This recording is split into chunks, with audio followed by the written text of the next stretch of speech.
So I think before we even go deeper into the Reguilon discussion, I want to mention something about Tottenham as a whole.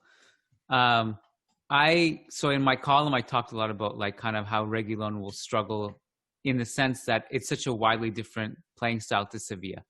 Sevilla play high up the pitch. Their wing backs are basically playing at the corner flag, and sometimes they're in the box.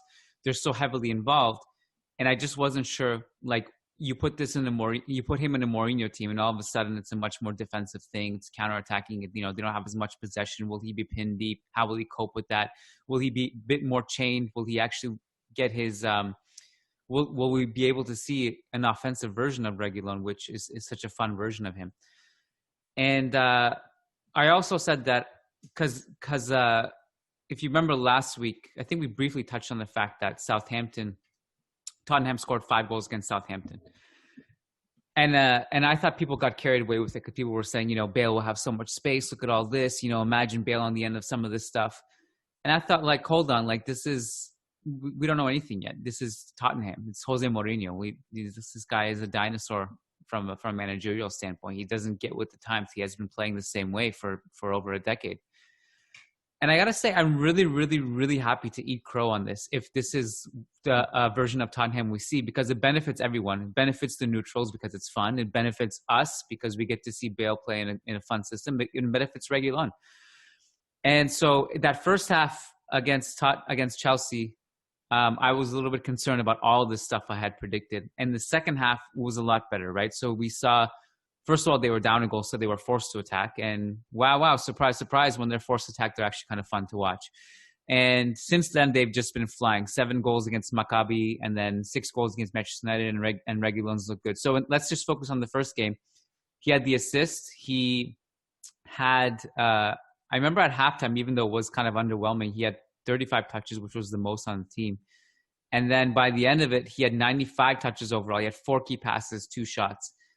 And so, you know, I thought, again, he recovered well after that initial mistake. He got up the field in the second half. And I think Tottenham, you know, as a whole, moving up higher up the pitch, enabled him to a little bit more freedom, because initially in the first half, he would try to pass it vertically and then move, but there wasn't much space to do it. So he was well-intentioned, but I think it was hard to do in that setup. And then eventually just got a little bit higher up the pitch, got some shots in, and I thought defensively he looked pretty good. But yeah, it was a good debut.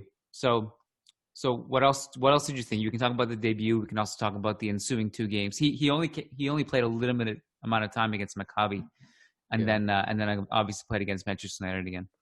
Yeah, and I mean, what a week for Tottenham. They